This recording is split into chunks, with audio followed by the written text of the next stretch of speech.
Hello everyone, I welcome you all to this amazing platform. I'm Bhumika Prajapati.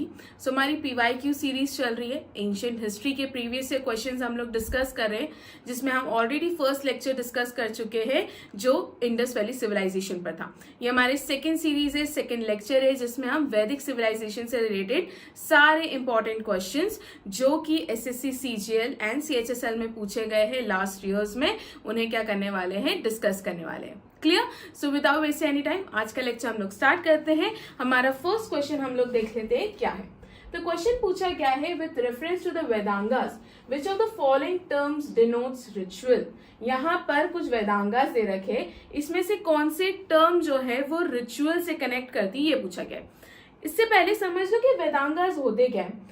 देखो वेदांगास को ना limb of Vedas कहा जाता है. देखिए यहाँ पर आपको देखने को मिलेगा वेदांगास को लिम्ब ऑफ द वेदा कहा जाता है. बेसिकली ये वेदांगास एक वैदिक लिटरेचर है. इसको कंपोज इसलिए किया गया था ताकि जो वेदास है उसकी अंडरस्टैंडिंग जो है उसको इजी किया जा सके, लोगों के लिए वेदा समझना आसान हो सके, इसलिए इस वैदिक लिटरेचर को बनाया गया था.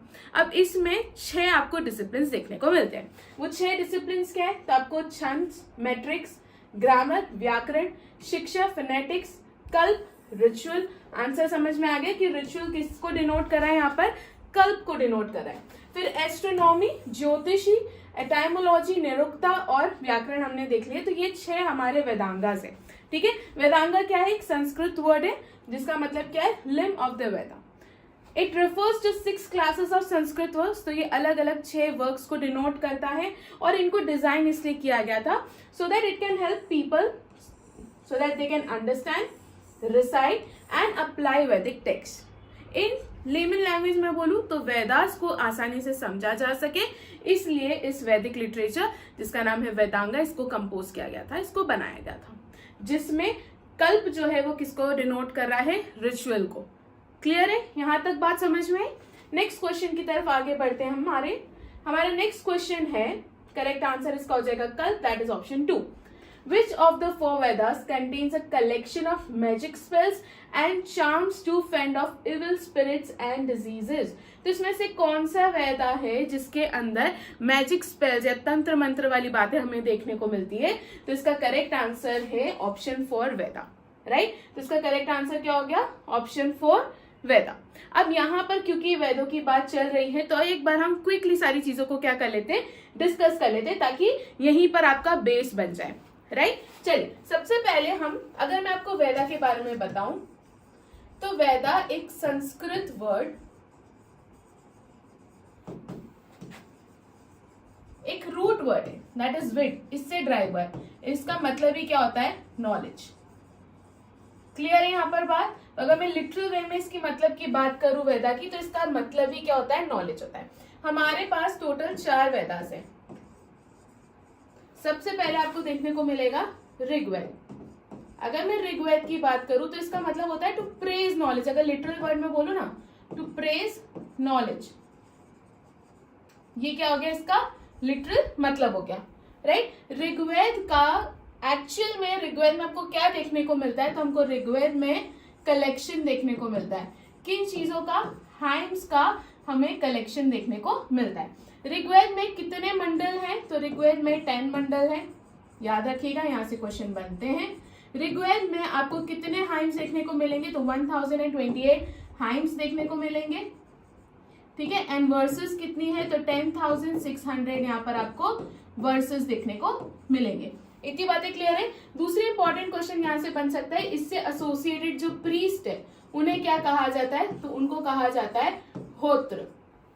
क्लियर? अब ये 10 मंडल में से जो इंपॉर्टेंट है वो आप लोगों को याद रखने. जैसे कि फॉर एग्जांपल अगर मैं 10th मंडल की बात करूं तो 10th मंडल हमारा पुरुषुक्ता के बारे में बताता है.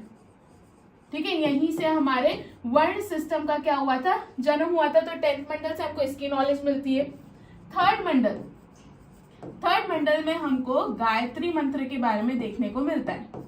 ठीक है, आप लोग मुझे कमेंट सेक्शन में बताइए कि गायत्री मंत्र कौन सी डाइटी को डेडिकेटेड है, कौन से भगवान को डेडिकेटेड है ये गायत्री मंत्र. ठीक है, आप लोग मुझे कहाँ बताएंगे? कमेंट सेक्शन में. 8th मंडल की बात करूं, 8th मंडल में हमें क्या देखने को मिलता है? एक खील वर्ड का मेंशन किया गया है. खील बेसिकली हैंड रिटन हाइम्स को कहा जाता है। इतनी चीज आप लोग याद रखेंगे। थर्ड हो गया, एथ हो गया, 10th हो गया, 7th मंडल देख लीजिए। 7th मंडल का क्या है, तो इसमें battle of 10 Kings, battle of 10 Kings के बारे में बताया गया है। इंपॉर्टेंट है, इस चीज को भी याद रखना, ठीक है। इसके बाद 9th मंडल, 9th मंडल में आपको सोमदेव के बारे में देखने को मिलेगा। तो ये 10 मंडल है, आप लोगों को याद रखने एग्जाम पॉइंट ऑफ व्यू से क्या है, इंपॉर्टेंट है।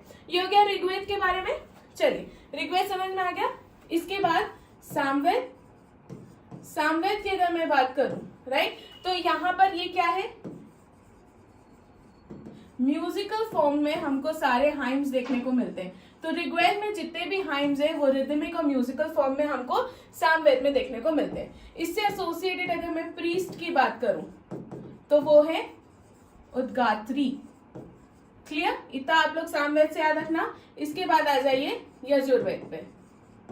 यजुर्वेद में हमको क्या दिखते हैं, सारी प्रोसीजर्स देखने को मिलती है। काहे की कि किस तरीके के सेक्रीफाइस, जो अलग अलग सेक्रीफाइसेस परफॉर्म किए जाते हैं वो किस वे में होंगे, इनकी क्या प्रोसीजर है, वो सब हमको यजुर्वेद में देखने को मिलती है। इससे एसोसिएटेड अगर मैं प्रीस्ट की बात करूं तो वो है अध्वर्यु। ठीक है, यहां तक समझ में आया। इसके बाद अथर्ववेद की बात करूं, ऑल्सो ये 2 पार्ट्स में डिवाइडेड है, कृष्ण यजुर्वेद एंड शुक्ल यजुर्वेद। कृष्ण यजुर्वेद की अगर मैं बात करूं तो ये अनऑर्गेनाइज्ड, यहां पर आपको अनऑर्गेनाइज्ड कलेक्शन देखने को मिलेगा चीजों का, ये कृष्ण यजुर्वेद है। और शुक्ल यजुर्वेद की बात करूं तो यहाँ पर जो कलेक्शन है वो प्रॉपर ऑर्गेनाइज वे में ढंग से जमा हुआ है, ठीक है, ऑर्गेनाइज है, वो है हमारा शुक्ल यजुर्वेद। अथर्ववेद की बात करूं मैं तो यहाँ पर हमको सारे मैजिकल स्पेल्स देखने को मिलती है, जो तंत्र मंत्र वाली जो सारी चीजें ना वो हमको यहाँ पर देखने को मिलती है, ठीक है। इसके बाद अथर्ववेद की मैं बात करूं तो इससे एसोसिएटेड जो प्रीस्ट है उनको अथर्व ऋषि कहा जाता है।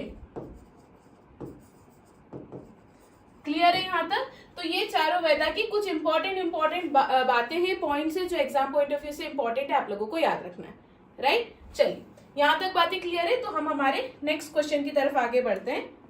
क्वेश्चन नंबर 3 हमसे पूछा जा रहा है, the Rigveda includes more than 1000 of hymns.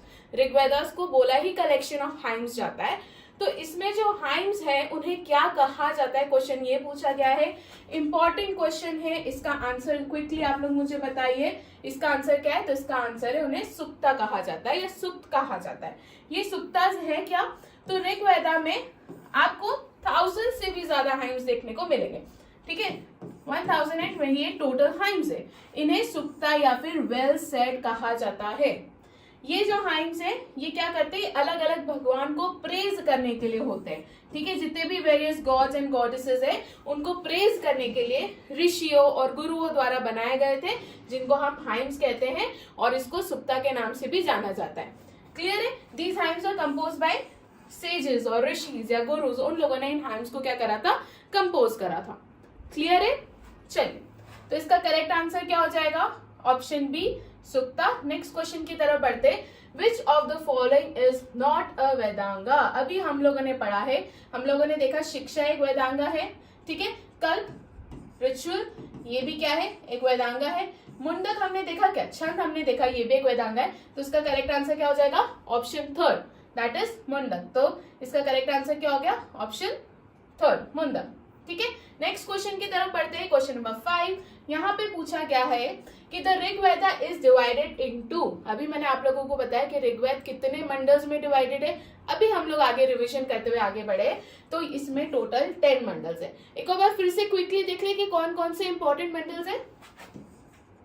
सबसे पहले 3rd मंडल के बारे में देख लेते हैं। यहाँ पर आपको गायत्री मंत्र के बारे में देखने को मिलेगा। क्वेश्चन इससे रिलेटेड पूछा है, कमेंट सेक्शन में बताइए क्या है। इसके बाद 8th मंडल देख लेते हैं। 8th मंडल में खील, ये क्या है, हैंड रिटन हाइम्स को कहा जाता है, ठीक है, ये भी हमको 8th मंडल में देखने को मिलेगा। 7th मंडल में दशराग्य युद्ध या फिर battle of 10 Kings, battle of 10 Kings के बारे में हमको देखने को मिलता है। उसके बाद नाइन्थ मंडल सोमदेव, 10th मंडल में हमें पुरुषुक्ता के बारे में देखने को मिलता है। क्लियर? तो ये इतने मंडल्स एटलीस्ट आप लोगों को याद होने चाहिए, एग्जाम पॉइंट ऑफ व्यू से क्या है, बहुत इंपॉर्टेंट है।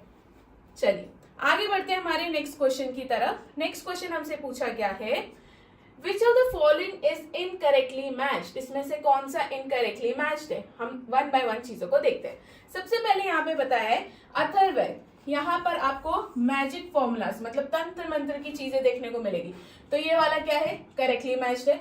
इसके बाद ऋग्वेद में आपको हाइम्स ऑफ प्रेज देखने को मिलेगी, कलेक्शन ऑफ हाइम्स है या ऐसे हाइम्स जो कि भगवान को प्रेज करने के लिए ऋषियों द्वारा बताए गए हैं, वही ऋग्वेद में होता है, तो ऋग्वेद भी क्या हो गया, करेक्ट हो गया। नेक्स्ट क्वेश्चन हो गया यजुर्वेद में आपको सेक्रिफिशियल फॉर्मूलाज देखने को मिलेगा, अगेन करेक्ट। यहाँ पर बताया जाता है कि किस तरीके के सेक्रीफाइसेस, किस तरीके के यज्ञों को किस तरीके से परफॉर्म करना चाहिए, वो हमें देखने को मिलता है। सामवेद, यहाँ पे इसको नॉलेज ऑफ साइंस कहा गया है। क्या ये नॉलेज ऑफ साइंस है? नहीं, ये क्या है, नॉलेज ऑफ म्यूजिक। तो इसका करेक्ट आंसर क्या हो जाएगा, ऑप्शन 4, राइट। तो इसका करेक्ट आंसर हो जाएगा ऑप्शन 4 सामवेद। ये नॉलेज ऑफ साइंस नहीं है, यहाँ से हमें म्यूजिक के बारे में पता चलता है।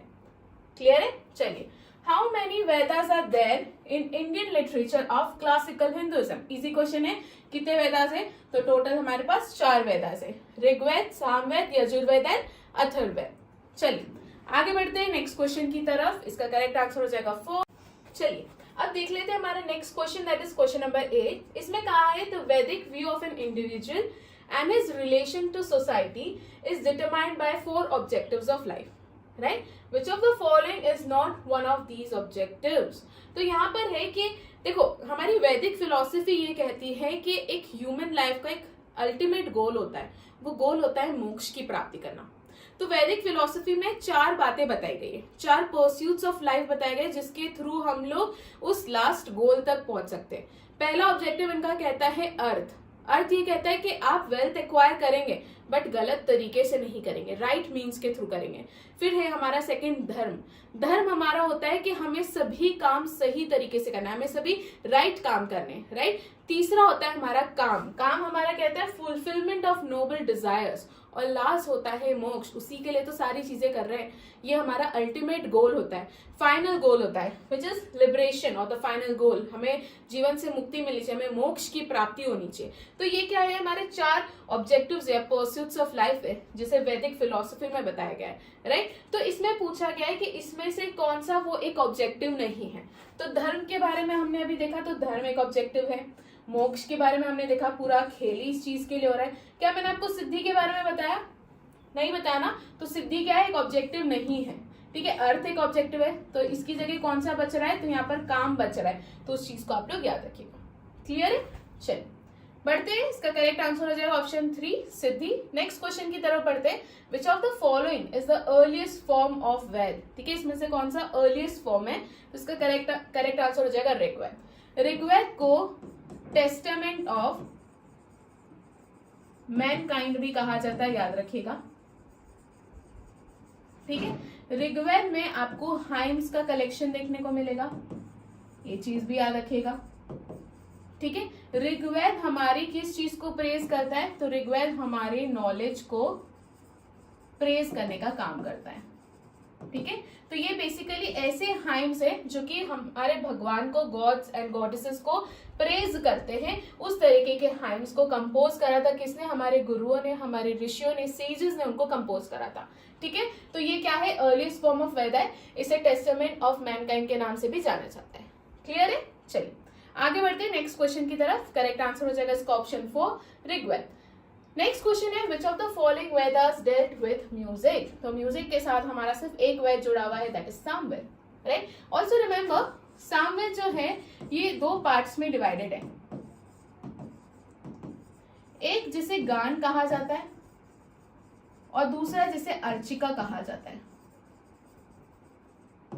सामवेद का वो पार्ट जो मेलोडीज या सॉन्ग या रिदम के फॉर्म में बना हुआ है वो गान के अंदर आएगा, और सामवेद के जो भी हाइम्स है वो सब किसके अंडर आते हैं, अर्चिका के अंडर आते हैं। तो ये दो डिविजन्स है सामवेद के, इसे भी आप लोग याद रखिएगा important exam point of view से।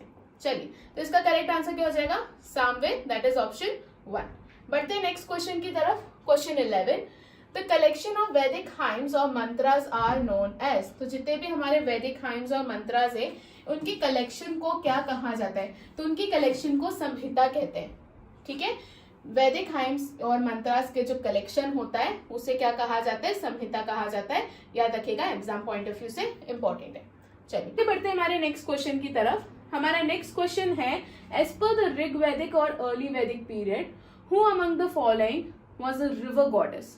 यहाँ पे पूछा गया है कि ऋग्वैदिक या अर्ली वैदिक पीरियड के अकॉर्डिंग हमारी रिवर गॉडेस कौन थी। तो हमारी जो रिवर गॉडेस थी वो थी सिंधु, इंडस रिवर, राइट। तो इसका करेक्ट आंसर क्या हो जाएगा, ऑप्शन बी, सिंधु। चलिए next question, in the Rigvedic period Aranyani is the goddess of. ठीक है, जैसे कि अगर आपने वैदिक लिटरेचर पढ़े होंगे तो आपने अरण्यक पढ़ा होगा। अरण्यक जो कि फॉरेस्ट में जो स्टूडेंट्स रहते हैं उन लोगों के लिए कंपोज किया गया था। तो वहां से कनेक्ट कीजिए अरण्यक या अरियानी, तो ये कौन सी गॉडेस होगी, तो ये हमारी फॉरेस्ट गॉडेस है, राइट। तो ऋग्वैदिक पीरियड में अरियानी कौन सी गॉडेस है, फॉरेस्ट गॉडेस है, ये याद रखना है। मैंने सिर्फ कनेक्शन करवाने की आपको कोशिश की है। So Aranyani is the goddess of forest Rigvedic period की। इंद्रदेव की अगर मैं बात करूं, दूसरे हम वैदिक गॉड्स के बारे में बात कर लेते हैं, तो इंद्रदेव को रेन ऑफ गॉड भी कहा गया है। ऑल्सो रिमेंबर, इंद्रदेव को पुरंदर के नाम से भी जाना जाता है, पुरंदर। ठीक है, दैट इज जो फोर्ट्स को डिस्ट्रॉय करते हैं। ठीक है, डिस्ट्रॉयर ऑफ फोर्ट्स, ये भी चीज आप लोग याद रखना, this is P not R. ठीक है, तो इंद्रदेव जिन्हें रेन गॉड भी कहा जाता है, इनको पुरंदर के नाम से भी जाना गया है, which means destroyer of forts. Savitri की बात करें, she is God of light. Aditi की बात करें तो गॉडेस ऑफ इटर्निटी।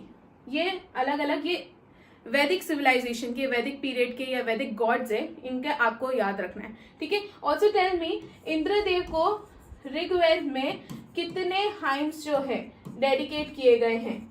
ठीक है, ये भी आप लोगों को मुझे कमेंट सेक्शन में बताना है। अग्निदेव के मैं आप लोगों को बता देती हूँ, अग्निदेव से रिलेटेड आपको 200 हाइम्स देखने को मिलेंगे। आपको मुझे बताना है इंद्रदेव से कितने हाइम्स रिलेट किए गए हैं ऋग्वेदा में। क्लियर है, चलिए, तो ये हमारा सेकंड क्वेश्चन हो गया जो मैंने आप लोगों से पूछा है। बढ़ते हैं, अरियानी भगवान के बारे में याद रखना, अरियानी गॉडेस के बारे में याद रखना, ये कौन सी है, तो ये फॉरेस्ट गॉडेस है। क्लियर है, चलिए नेक्स्ट क्वेश्चन की तरफ बढ़ते हैं, दैट इज क्वेश्चन नंबर 14।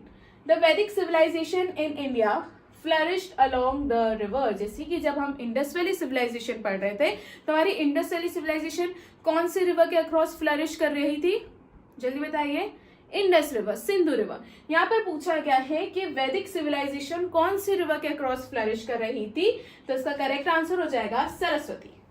ठीक है, सरस्वती रिवर के अक्रॉस वैदिक सिविलाइजेशन फ्लरिश कर रही थी। The Saraswati river was considered to be the most holy river. तो ये उस समय की सबसे होली, सबसे पवित्र रिवर मानी जाती है। इसके अलावा it is mention in Rigveda, इसको ऋग्वेद में मेंशन किया गया है, और लेटर वैदिक और पोस्ट वैदिक टेक्स्ट में भी आपको सरस्वती रिवर का मेंशन देखने को मिलेगा। The Rigveda mentions the Saraswati river as between the Yamuna to east and Sutlej to west. तो इन दो रिवर्स के बीच में इसको बताया गया है। दूसरे नेम्स की अगर हम बात करें तो सरस्वती रिवर को घग्गर हकरा रिवर के नाम से भी क्या होता है, जाना जाता है। तो इस चीज को भी आप लोग याद रखना। तो क्वेश्चन इस तरीके से भी पूछा जा सकता है कि वैदिक सिविलाइजेशन में सबसे प्योरेस्ट रिवर कौन से रिवर को कहा गया है, तो वो सरस्वती रिवर को कहा गया है। क्लियर है, चलिए नेक्स्ट क्वेश्चन की तरफ आगे बढ़ते हैं, that is question number 15। The Vedic Aryans lived in the area called Sapta Sindhu. तो जब वैदिक आर्यंस आए थे तो वो सप्त सिंधु नाम की एक जगह पे रहते थे। यहाँ पे पूछा है सप्त सिंधु का मतलब होता था एक ऐसा एरिया, एक ऐसी जगह जो 7 रिवर्स से सराउंडेड है, राइट। मैं भी बताऊंगी वो 7 रिवर्स कौन कौन सी है। यहाँ पे पूछा है one of the reverse among the 7, उसको झेलम कहा गया है। तो what was it's ancient name, तो झेलम रिवर का पुराना नाम क्या था, यहाँ पर ये पूछा गया है। सबसे पहले हम क्विकली देख लेते हैं कि सप्त सिंधु 7 रिवर्स से मिलके बनती है। वो 7 रिवर्स कौन सी है। इंडस, सिंधु रिवर, झेलम, रावी, ब्यास, चेनाब, सतलुज और सरस्वती। ठीक है, क्वेश्चन हमसे पूछा गया है कि झेलम का एंशियंट नेम क्या है, तो झेलम का एंशियंट नेम है वितास्ता। झेलम का एंशियंट नेम क्या है, वितास्ता। अब यहाँ पर दूसरे हम देख लेते हैं, जैसे कि अस्किनी, तो अस्किनी जो है चेनाब रिवर को कहा जाता था। ठीक है, पारुष्णी रावी रिवर को कहा जाता है, विपाश बीज रिवर। ठीक है, ये रिवर्स है, ये उनके एंशियंट नेम है, आप लोग याद रखिएगा। और वितास्ता ये झेलम रिवर का एंशियंट नेम है। यहाँ पर देख लीजिए, इंडस, सिंधु रिवर, झेलम को वितास्ता कहा गया है, रावी रिवर को पारुष्णी, बीस का एंशियंट नेम विपाश था, चेनाब को अस्किनी, सतलुज को जो है शतुद्री और सरस्वती रिवर, ये चीजें आप लोग याद रखना। तो ये 7 रिवर्स थी, इसी को हम लोगों ने सप्त सिंधु प्रदेश कहा है। क्लियर है? चलिए आगे बढ़ते हैं नेक्स्ट क्वेश्चन की तरफ। नेक्स्ट क्वेश्चन है हमारा question number 16। Who among the following was given the epithet as Lord of the Plough during the later Vedic age, in which use of iron plough was an important part of agricultural practice? ठीक है, इसका correct answer है इंद्रदेव। इंद्रदेव को Lord of the प्लो के नाम से भी जाना गया है। ठीक है, उस समय खेती की कुछ इंपॉर्टेंस बहुत ज्यादा बढ़ रही थी, तो उसी टाइम पर इंद्रदेव को ये टाइटल दिया गया था, ये एपिथेट दिया गया था। ठीक है, इंद्रदेव जिन्हें पुरंदर भी कहा जाता है, that is destroyer of forts. इस चीज को भी आप लोग याद रखेगा। अग्नि को मीडिएटर कहा जाता है, इनको मीडिएटर गॉड कहा जाता है। उसके बाद सूर्य देव, वरुण देव की अगर हम बात करें तो इनको God of water, Agnidev God of fire, ये एक मीडिएटर की तरह काम करते थे। ऐसा लोगों का मानना था कि हमारे मैसेजेस को पहुंचाने का काम करते हैं। तो अग्निदेव को god of fire, Varun god of water, Surya याद रखना, सन गॉड है, सूर्य तो हमें पता ही है। ठीक है, तो इतनी बातें आपको यहाँ पर समझ में आई, तो करेक्ट आंसर क्या हो जाएगा इसका, ऑप्शन डी इंद्रदेव।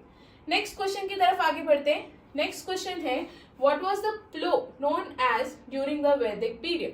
तो वैदिक पीरियड में प्लो को किस नाम से जाना जाता है, तो प्लो को सिरा के नाम से जाना गया है। ठीक है, दूसरी चीज जो फरो होता है उसे सीता के नाम से जाना गया है। तो वैदिक पीरियड में जो प्लो है उसे सीरा, और जो हमारा फरो होता है उसे सीता के नाम से जाना गया है। तो ये चीज भी आप लोग याद रखिएगा।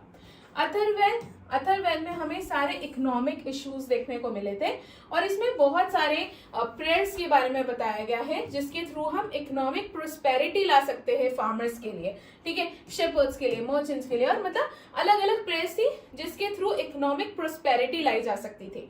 तो Atharvaveda describe prayers for ploughing, sowing, rain, cattles को किस तरीके से बढ़ाया जा सकता है, वेल्थ, एक्सॉर्सिज्म के बारे में भी है, against beast, wild animals, robbers. तो ये सारी चीजों की हमको इन्फॉर्मेशन कहाँ से मिलती है, अथर्ववेद से। क्लियर, ये याद रखना। इसके अलावा क्वेश्चन हमसे पूछा गया कि सिरा प्लो को कहा जाता है, सीता फरो को कहा जाता है। चलिए नेक्स्ट क्वेश्चन की तरफ आगे बढ़ते हैं। When was the first European to designate Aryan as a race? Question is, who was the first European? Who was the first European जिन्होंने आर्यन को एज अ रेस डेजिग्नेट करा था?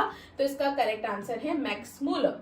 Right, Max Muller was the first person जिन्होंने Aryans को as a race जो है designate करा था। इंपॉर्टेंट क्वेश्चन है, एग्जाम में यहाँ से क्वेश्चन बनता है। Next question, who among the following wrote Sanskrit grammar book? इनमें से किसने संस्कृत ग्रामर बुक लिखी थी? तो उनका नाम है पाणिनि। ठीक है, पाणिनि ने हमारी संस्कृत ग्रामर बुक लिखी थी। बुक का नाम क्या है? क्विकली आप लोग मुझे कहाँ बताएंगे, कमेंट सेक्शन में। ठीक है, कालिदास की बुक का नाम बताइए, और पाणिनि की बुक का नाम बताइए। इन दोनों की बुक का नाम आप लोग मुझे कहाँ पर बता रहे हैं, कमेंट सेक्शन में बता रहे हैं। क्लियर है? बट पाणिनि ने जो बुक लिखी थी वो पहली संस्कृत ग्रामर बुक थी।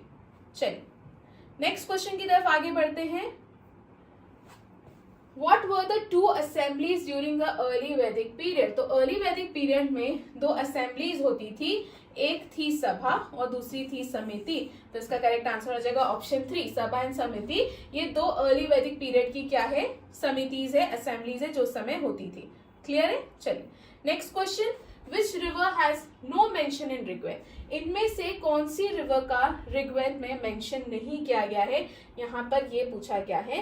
तो इसका करेक्ट आंसर है पेरियार रिवर। पेरियार रिवर के बारे में ऋग्वेद में मेंशन नहीं किया गया है, तो ये चीज आप लोगों को याद रखनी है। अब यहाँ पर देख लीजिए, ये पॉइंट इंपॉर्टेंट है, कौन सी रिवर कितनी बार हमारे वेदों में मेंशन है, इससे क्वेश्चन बनता है।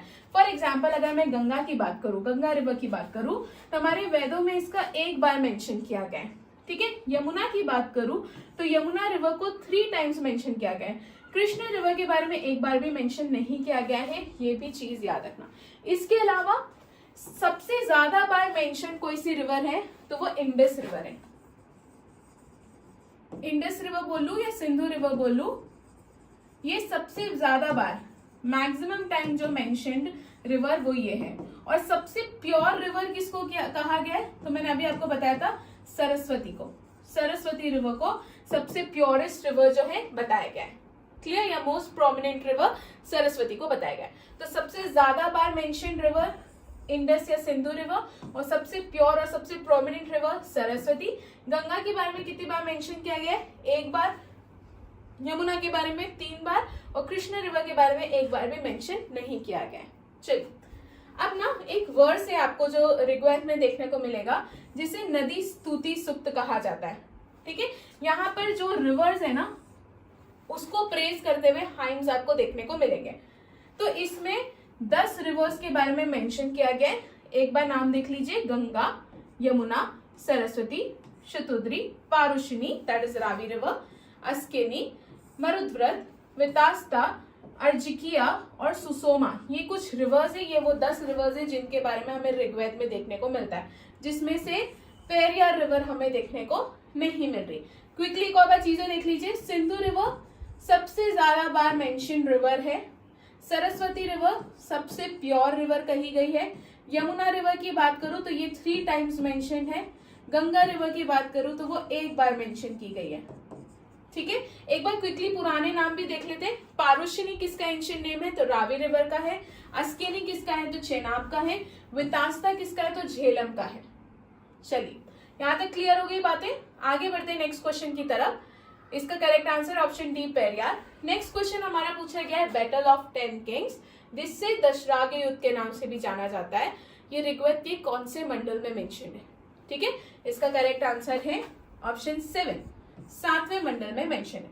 अब आप लोग मुझे कमेंट सेक्शन में बताएंगे कि ये बैटल किसके बीच में हुआ था, राइट। ये बैटल ऑफ 10 किंग्स किसके बीच में हुआ था, ये आप लोग मुझे कमेंट सेक्शन में बताएंगे।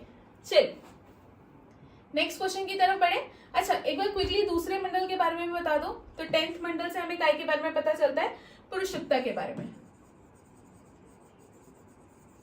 ठीक है। 3rd मंडल से हमको गायत्री मंत्र, इसकी इंफॉर्मेशन हमको देखने को मिलती है। और 7th मंडल से हमको दशराग युद्ध या फिर बैटल ऑफ 10 किंग्स के बारे में पता चला। तो इसका करेक्ट आंसर हो जाएगा 7th Mandala, that is option C. The term Dasyu Hatya, इसको ऋग्वेद में बार बार यूज किया गया है। ये दास्यु हत्या है क्या आखिर, तो देखो नाम से समझ में आ जाता है। दास्यु हत्या मतलब किसी की हत्या की जा रही होगी, तो किसकी की जा रही है, दास्यु की जा रही है। तो स्लॉटर ऑफ दास्यूस क्या हो जाएगा, इसका करेक्ट आंसर हो जाएगा। तो ऋग्वेदा में दास्यु हत्या वर्ड बहुत बार यूज किया गया है। दास्यु हत्या का मतलब होता है स्लॉटर ऑफ दास्यूस, राइट। दास्यूस जो है ये ओरिजिनल इनहैबिटेंट्स थे। देखिए, जब आप लोग मुझसे वैदिक सिविलाइजेशन पढ़ेंगे तब मैं आप लोगों को ये सारी चीजें बताऊंगी कि दास्यूस क्या थे, ठीक है। ये ओरिजिनल इनहैबिटेंट क्या है, दास्यु हत्या क्यों की जा रही थी, ये सारी चीजें आप लोगों को हमारे थ्योरी वाले लेक्चर में देखने को मिलेगी, राइट। चलिए आगे बढ़ते नेक्स्ट क्वेश्चन की तरफ। नेक्स्ट क्वेश्चन है हमारा, what was the ancient name of Chenab river. Chenab river का एंशिएंट नेम क्या है, अभी मैंने आप लोगों को बताया है। चेनाब रिवर का एंशिएंट नेम है अस्किनी, ठीक है। पारुषनी किसका है, तो पारुषनी रावी रिवर का नाम है। वितास्ता किसका है, झेलम का नाम है। शतुद्री किसका नाम है, ये सतलज रिवर का नाम है। इतनी चीजें आप लोगों को याद रखनी है। चलिए यहाँ पे बातें समझ में आई, करेक्ट आंसर हो जाएगा हमारा अस्किनी, ऑप्शन ए। क्विकली यहाँ पर देख लीजिए, यहाँ से क्वेश्चंस एग्जाम में बनते हैं। Askini Chenab river, Parushni Ravi river, Vitasta Jhelum, Shutudri Sutlej river, Vipasha Beas river, Kubha जो है हमारी काबुल रिवर का नाम है, और चर्मावती चंबल रिवर का एंशियंट नेम है। तो यहाँ पर एंशियंट नेम और करेंटली इनको किस नाम से जाना जाता है, वो सारी चीजें आपको देखने को मिलेगी। ठीक है, आगे बढ़े नेक्स्ट क्वेश्चन की तरफ। नेक्स्ट क्वेश्चन है which river is consider purest river in Rigveda. अभी मैंने आप लोगों को बताया सरस्वती रिवर जो है इसे प्योरेस्ट रिवर कंसिडर किया गया है, राइट। यमुना कितनी बार मेंशन है वेदास में? 3 टाइम। गंगा कितनी बार मेंशन है? 1 बार। सबसे ज्यादा बार मेंशन्ड रिवर कौन सी है? तो वो है इंडस रिवर या फिर सिंधु रिवर। क्लियर है यहाँ पे बातें? ओके, तो इसका करेक्ट आंसर क्या हो जाएगा? Option A Saraswati.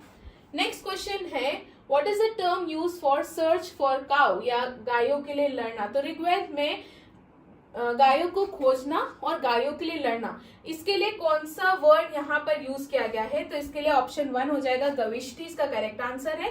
तो इसका करेक्ट आंसर क्या हो गया? गविष्टि। क्लियर है? चलिए आगे बढ़ते। इसमें दूसरी टर्म्स का क्या मतलब है उसे भी देख लो। जैसे कि गविष्टि हमारा क्या हो गया?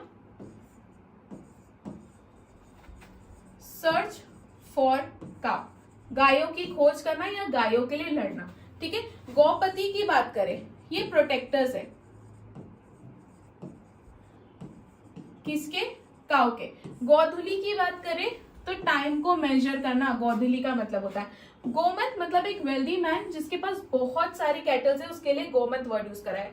गविष्टि सर्च फॉर काउ, गोपति जो गायों को प्रोटेक्ट करते हैं। ठीक है, गोधुली, गोधुली हमारा टाइम से एसोसिएटेड है। ठीक है, गोधुली मेजर ऑफ टाइम। और एक और वर्ड होता है मेजर ऑफ डिस्टेंस के लिए। आप लोग मुझे कमेंट सेक्शन में बताइए मेजर ऑफ डिस्टेंस के लिए कौन सा वर्ड यूज किया गया है। ठीक है, क्विकली कमेंट सेक्शन में बताइए। और गवर्नमेंट क्या है? ये एक वेल्दी मैन है जिसके पास बहुत सारी कैटल्स है। क्लियर है? चलिए नेक्स्ट क्वेश्चन की तरफ आगे बढ़ते हैं। पुरुषुक्ता इज फाउंडेड इन, अभी मैंने आप लोगों को बताया ऋग्वेद में हमको पुरुषुक्ता के बारे में देखने को मिलता है, और ऋग्वेद के भी 10th मंडल में हमको इसकी जानकारी मिलती है। यहाँ पर बताया है वर्ण सिस्टम का जन्म ऐसा कहा जाता है कि यहीं से हुआ है। तो ऐसा कहा जाता है कि जो हमारे ब्रह्मा है, जो हमारे ब्रह्मा भगवान जी, जो हमारे ब्रह्मा जी हैं, उनके मुख से, उनके माउथ से जो है ब्राह्मण्स का जन्म हुआ है। ठीक है, उनके माउथ से किसका जन्म हुआ है? ब्राह्मण्स का। उनके आर्म्स से जो है क्षत्रिय का जन्म हुआ है। उनके आर्म्स से किसका जन्म हुआ है? क्षत्रिय। तो ब्राह्मण क्षत्रिय। उनके फीट से जो है, उनके फीट से किसका जन्म हुआ है? शूद्र का जन्म हुआ है। और उनके बैली से किसका जन्म हुआ है?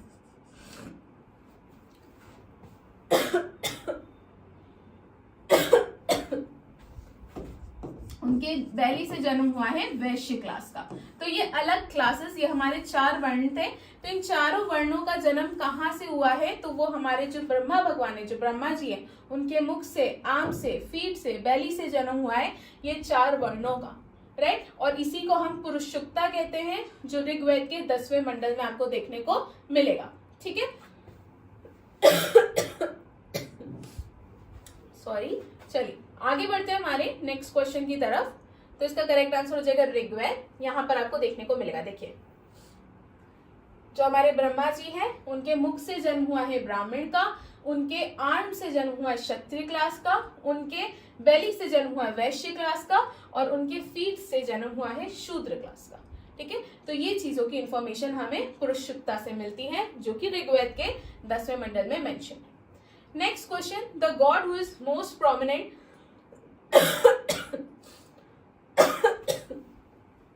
The god who is most prominent in Rigveda, Rigveda के सबसे प्रोमिनेंट गॉड कौन से है, क्वेश्चन ये पूछा गया है। तो इसका करेक्ट आंसर है इंद्रदेव, राइट। अराउंड 250 हाइम्स जो है इंद्रदेव को डेडिकेटेड है ऋग्वेद में, ये भी चीज याद रखना। ऑल्सो रिमेम्बर, जब हम वैदिक पीरियड पढ़ते हैं ना, इसको 2 पार्ट्स में पढ़ते हैं, अर्ली वैदिक पीरियड और लेटर वैदिक पीरियड। ठीक है, तो अर्ली वैदिक पीरियड में सबसे ज्यादा पूजे जाने वाले जो भगवान थे वो थे इंद्रदेव, और इंद्रदेव की जगह जो है, Indradev was replace in later Vedic period by Prajapati. तो ये भी चीज याद रखना। अगर आपसे पूछा जाए कि अर्ली वैदिक पीरियड के सबसे प्रोमिनेंट गॉड कौन है, तो वो इंद्रदेव हो जाएंगे। अगर आपसे पूछा जाए लेटर वैदिक पीरियड के सबसे प्रोमिनेंट गॉड कौन है, तो वो प्रजापति हो जाएंगे। ठीक है, चलिए नेक्स्ट क्वेश्चन की तरफ आगे बढ़ते हैं हम लोग। नेक्स्ट क्वेश्चन है द नेम अघन्यम। इसको बहुत बार वेदों में मेंशन किया गया है, ऋग्वेद में मेंशन किया गया है। ये अघन्य वर्ड किसके लिए यूज किया गया है, तो ये गायों के लिए यूज किया गया है, ये काउस के लिए यूज किया गया वर्ड है अघन्य। ठीक है, वेरी इंपॉर्टेंट क्वेश्चन, यहां से एग्जाम में क्वेश्चन बन सकता है।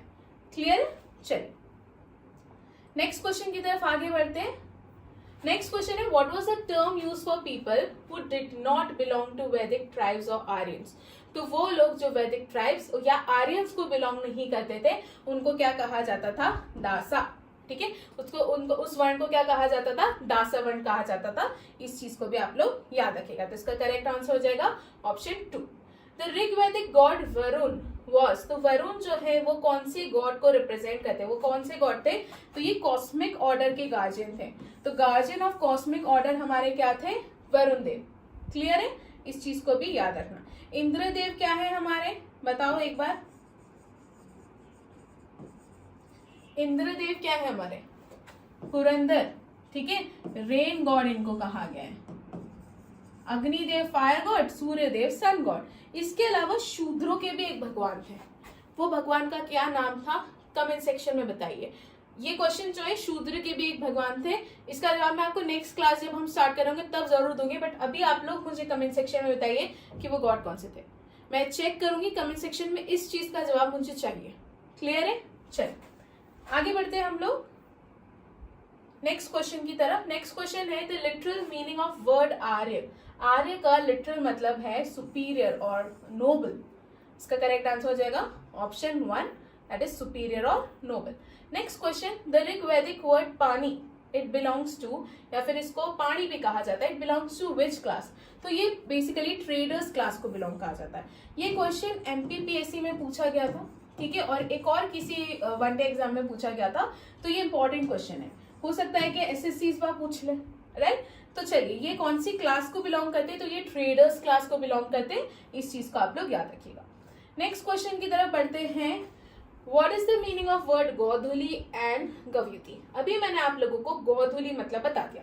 गोधूली मतलब अभी मैंने बताया था, गोधूली क्या है, जो कि टाइम को मेजर करता है। ठीक है, अब आपसे मैंने पूछा था कि जो चीज डिस्टेंस को मेजर करती है उसे क्या कहा जाता है, तो उसे कहा जाता है गव्युति। तो Godhuli measurement of time, and measurement of time किसको, मेजरमेंट ऑफ डिस्टेंस किसको कहा गया, गव्युति। तो ये हो गया हमारा गोधूली।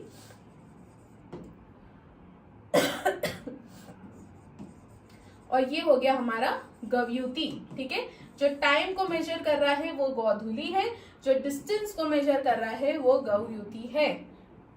चलिए बताइए मुझे गौपति क्या था, गौपति क्या था ये बताइए जल्दी। गौमत क्या था ये भी बताइए, क्विकली बताइए। इन चीजों को हम आगे पढ़ते हुए आए हैं, बताइए क्विकली। चलिए आगे बढ़ते हैं हम लोग नेक्स्ट क्वेश्चन की तरफ। Which god was known as intermediator between god and the people. मैंने आपको अभी बताया था कि जो हमारे अग्निदेव है उन्हें मीडिएटर कहा गया है, किसके बीच में, तो वो हमारे मैसेज को भगवान तक पहुंचाते हैं, इसलिए उनको क्या कहा गया, मीडिएटर कहा गया। तो इसका करेक्ट आंसर क्या है, अग्नि। चलिए यहाँ तक बात समझ में आई है, आगे बढ़ते हैं नेक्स्ट क्वेश्चन की तरफ। ओके, यहाँ पे क्विकली जो है ये नहीं देखना है आप लोगों को, मैंने क्वेश्चन है आप लोगों से पूछा है, ये आप लोग मुझे कमेंट सेक्शन में बताएंगे। ठीक है, एक बार हम लोग देख लेते हैं सारे इंपॉर्टेंट फैक्ट्स सभी भगवान के बारे में, जितने भी गॉड्स हैं उनके बारे में इंपॉर्टेंट फैक्ट्स देख लेते हैं। इंद्रदेव की अगर मैं बात करूं, पुरंदर कहा जाता है, डिस्ट्रॉयर ऑफ फोर्ट्स, इनको रेन गॉड के नाम से भी जाना जाता है। कितने हाइम्स डेडिकेटेड है, तो 250 हाइम्स डेडिकेटेड है। अग्निदेव की, इन्हें मीडिएटर कहा जाता है ह्यूमंस एंड भगवान के बीच में, ये क्या है, फायर गॉड है। इसके बाद रुद्रदेव की बात करूं तो इनको गॉड ऑफ एनिमल्स भी कहा गया है। ये वाला, इसका जवाब आप लोग मुझे कमेंट सेक्शन में देंगे। ठीक है, इसके बाद सावित्री की बात करूं तो Savitri is God of light, right. Savitri क्या है, हमारी गॉड ऑफ लाइट है। और ये वाला, ये दो जवाब आप मुझे देंगे। मैंने आपसे क्वेश्चन ये वाला पूछा है कि शूद्रों के भगवान कौन से हैं, और यहाँ पर आपको बताना है कि सबसे ओल्डेस्ट, ठीक है, सबसे एंशिएंट गॉड किसको माना गया है। ठीक है, जिनको फादर ऑफ वर्ल्ड भी कहा जाता है। चलो इसका जवाब मैं बता देती हूँ, ये है दाउस। ठीक है, ये क्या है, तो ये दाऊस, इन भगवान का नाम क्या है, दाऊस है। इसका जवाब आप लोग मुझे देंगे कमेंट सेक्शन में। शूद्र के भगवान को क्या कहा जाता था उस टाइम पर, इसका जवाब आप लोग मुझे कहाँ पे देंगे, कमेंट सेक्शन में। वेरी सीरियस, इसका जवाब आप लोग मुझे कल देंगे, आप लोग कमेंट सेक्शन में देंगे, मैं कल के नेक्स्ट लेक्चर में आपसे पूछूंगी, ठीक है। चलिए नेक्स्ट क्वेश्चन की तरफ आगे बढ़ते हैं। नेक्स्ट क्वेश्चन है हमारा, how many hymns are dedicated to Agnidev. तो अभी मैंने आप लोगों को बता दिया, इंद्रदेव को डेडिकेटेड है 250 हाइम्स और अग्निदेव को डेडिकेटेड है 200 हाइम्स। क्लियर है। चलिए नेक्स्ट क्वेश्चन, एडिशनल इन्फॉर्मेशन देख लीजिए, 250 हाइम्स, ये तो मैं आप लोगों को ऑलरेडी बता चुकी हूँ। नेक्स्ट क्वेश्चन है, फेमस गायत्री मंत्र किसने कंपोज करा था। तो ये कंपोज करा था विश्वामित्र ने, तो इसका करेक्ट आंसर हो जाएगा ऑप्शन 3। कौन से मंडल में इसके बारे में मेंशन है, 3rd मंडल में आपको इसके बारे में देखने को मिलेगा। नेक्स्ट क्वेश्चन की तरफ बढ़ते हैं, the sage who is said to have Aryanised South India was, very important. एक सेज है, ऐसा माना जाता है कि उन्होंने साउथ इंडिया को आर्यनाइज करा था। उन सेज का नाम है ऋषि अगस्त्य। ठीक है, बहुत इंपॉर्टेंट क्वेश्चन है, याद रखना। तो इन्होंने ये साउथ इंडिया गए थे, वहां पर उन्होंने वैदिक कल्चर को काफी ज्यादा फैलाया था। तो इसलिए कहा जाता है कि उन्होंने साउथ इंडिया को आर्यनाइज करा था। इनका नाम क्या है, says Agastya.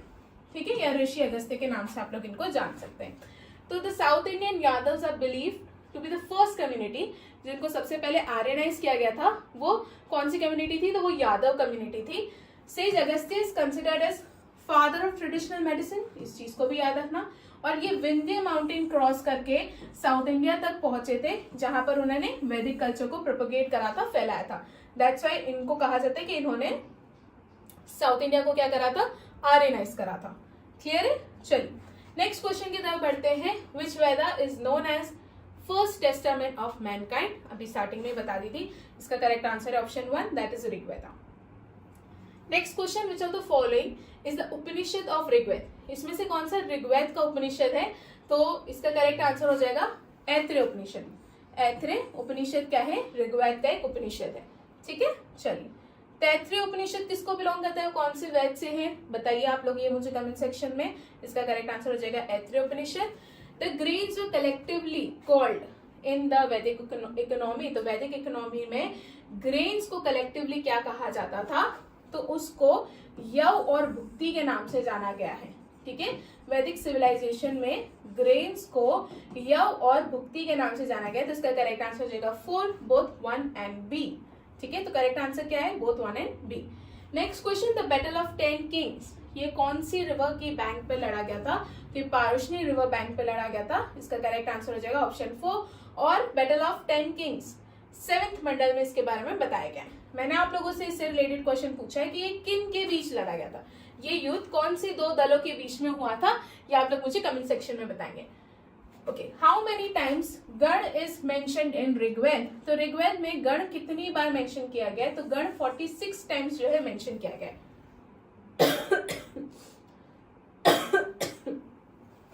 Now what is गण, ये आप लोग देख लीजिए। गण एक ट्राइबल असेंबली थी जो कि एडमिनिस्ट्रेशन में इन्वॉल्व थी। ठीक है, आर्यंस और जो गवर्नमेंट और जो एडमिनिस्ट्रेशन का काम था उसमें इन्वॉल्व एक असेंबली थी, दैट इज गण। तो इन शॉर्ट गण एक ट्राइबल असेंबली है। क्या है, एक ट्राइबल असेंबली है जिसका काम क्या था, गवर्नेंस देखना, गवर्नेंस के काम में इन्वॉल्व थी और एडमिनिस्ट्रेशन के काम में इन्वॉल्व थी।